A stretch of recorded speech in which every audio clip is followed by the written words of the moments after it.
We got some big WWE news. We're going to kick things off with Logan Paul. Just very quickly, I want to provide an update. Logan Paul put out this tweet letting the world know that his contract has officially been renewed, and it is a photo with Triple H and, of course, the Prime bottle. Now, the reason why I'm talking about this, we knew for a minute that Logan Paul was expected to re-sign with the WWE. Now he is making it very clear he is, in fact, with the WWE. And if you heard my analysis from the previous video, then most of that remains true. But one little thing that I want to point out here, if you go back to that tweet right here with Logan Paul and Triple H, it looks like WWE stars will not be doing any sort of photos with Vince McMahon when it comes to big changes for the WWE. So very similarly to how Dana White is the guy in the UFC, then when you look at WWE, NXT obviously has Shawn Michaels, so you should expect Shawn Michaels in those social media posts. For the main roster, it is going to definitely be Triple H, not Vince McMahon, not Nick Khan, despite the fact that Triple H's role is only head of creative. Now, with that being said, I do want to speak a little bit about Vince McMahon because there has been a little bit of talk about what type of control he will have. Now, according to WrestleNomics, Vince McMahon will no longer have majority voting control over WWE or other entities within the new company following WWE and UFC's merger deal. Vince will only have 18% voting rights after everything goes through. So much so, when WWE merges with UFC, Vince McMahon will no longer have a major voting over big WWE decisions. And basically, a lot of people believed that, Vince McMahon would be this giant piece to the puzzle, right? Now, the reason why I'm talking about this is really for one specific reason, and that is because a lot of people believe that Vince McMahon will be making all these major decisions, and he's going to be doing all of these major things with Endeavor, and while technically he is still going to have a lot of control, but, when it comes to the shareholder stuff, he's really not going to have any control at all. So when it really comes down to is Endeavor making sure that Vince McMahon is on his A game, and realistically, Ari Emanuel is the guy who's going to have the final say with absolutely everything. So if WWE is not doing good, yes, Triple H could be the fall guy. Nick Khan could be the fall guy. But in reality, when it comes to the shareholders and their investments, because again, this is about shareholders now, Vince McMahon loses a lot of the power that he had. Now, this was expected when you go into a merger with the UFC through Endeavor. But of course, a lot of people are wondering, how much control does Vince really have? And while he does have a lot of control over the WWE product, when it comes to the overall business of things, I mean, technically speaking, Vince McMahon has a lot of people to answer to.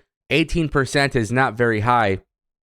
And, I think this could be a very interesting thing to see how it goes down, historically speaking. You got Nick Khan as the president. You got Triple H as head of creative. You got Vince McMahon involved.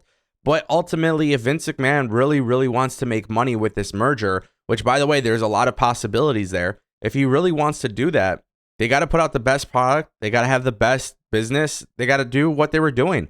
And I just think this is why it's so important that Triple H is running the show, because ultimately shareholders will be happy, TV partners will be happy, and honestly, I think even the UFC will be happy, because if they could be aligned with a very hot product, then it even benefits the UFC, which ultimately I think Endeavor wants both of these companies to be really good and making a lot of money. And Ari Emanuel knows how to do it with the UFC. Whether you like the UFC or not, that's one of Ari Emanuel's specialties. And that's where I just think this becomes a really big story to follow. Now, with that being said, guys, I want to turn our attention to The Rock. And quite honestly, I'm not going to lie to you guys. I am so tired of talking about The Rock. And I honestly don't expect to give you guys this many updates going forward, because at this point, everything that has happened with The Rock has, in my opinion, been a joke, honestly. So now this whole question gets brought up about The Rock in WrestleMania 40, because, of course, WrestleMania 38, we didn't get The Rock. WrestleMania 39, we didn't get The Rock. So sure enough, lucky number 40 in Philly, it means The Rock is coming back. Now, as noted by Dave Meltzer, this appears to be a situation where Dwayne The Rock Johnson, when he turned down this year for WrestleMania 39, he did leave a crack in the door open about possibly doing WrestleMania 40 in Philadelphia next year. But there was no commitment or anything like that, so nothing should be counted on as happening. But they are saying that, The Rock is leaving the door open for that opportunity. And quite honestly, when I look at The Rock and when I look at WWE, I do think there is magic there between him and Roman Reigns. But ultimately, I just don't care anymore. And I don't blame fans for not caring either, to be honest. Like, at this point, every year, it sounds like The Rock is coming back. Then The Rock isn't coming back. And truth be told, I can't speak for Dwayne The Rock Johnson, but you look at the WWE being sold, you look at the Vince McMahon allegations, you look at everything that has happened in the last year. Do you really want to be involved in the WWE if you're this major Hollywood actor, this Hollywood star? At the end of the day, the last thing The Rock really wants is to be involved with the mainstream coverage of being involved in something like this. And I think that could be a very good reason as to why he wasn't involved. I don't know. It's a really weird thing, but ultimately, I'm done talking about The Rock unless we get a really, really significant update from maybe Rock himself. Or, I mean, trust me, it has to be the biggest update ever. Because after this, you know, a lot of people are reading these articles and they're like, Ango, well, what's your take on The Rock coming back? And the truth is, I just don't care about The Rock coming back anymore. It's a match that I wanted for so long, but after, you know, so many years of waiting and waiting and waiting, you do the stuff, you tease things, you go and do these interviews talking about being the head of the table, but then you don't come back for the show. I don't care anymore. Let's focus on Cody. Let's focus on all of these young guys. We got guys who aren't being used. We got guys who aren't being booked every week. We got people not being created into stars. Let's turn those guys into stars instead. Let's create the next Rock, you know, because at this point, The Rock is just not going to, you know, he's not just going to easily walk back into WWE and do weekly television. So I understand the magnitude of him versus Roman Reigns, and I support that. But ultimately, I don't think they need to do this at this point. I think there should be other focuses. If I was running the WWE, that's what I would do. And guys, that brings us to our final story of the day. Now, there's been 2 names of WWE superstars who have been rumored to be back in WWE, but then they never came back to WWE just yet.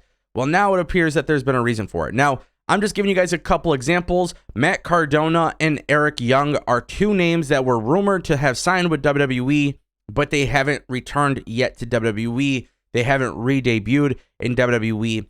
Now, multiple sources have already said that there are superstars who were signed back into WWE in 2022 that have not come back into the company.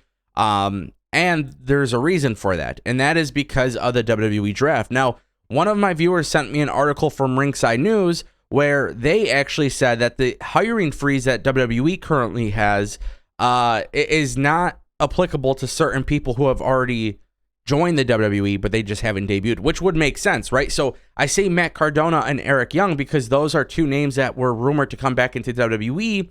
And if you look at Matt Cardona specifically, he's still doing indie shows, which would make sense, right? WWE having a plan to say, hey, you know, theoretically speaking, hey, Zack Ryder, Matt Cardona, go do your thing in the indies. When we're ready for you, we'll bring you in, right? And we saw with Chelsea Green, like she was signed to WWE, but she didn't appear for a while too. So this is the fact that remains. WWE is playing some surprises. WWE has some debuts, and Triple H made it very significantly known that every superstar will be eligible for the draft. And boy, do I expect some surprises. Who do you guys think is coming back? Who do you guys want to see come back? Who do you guys think is a new signing? Let me know in the comment section down below. Wow, so much to unpack here. Thank you guys for watching. I'll see you next time.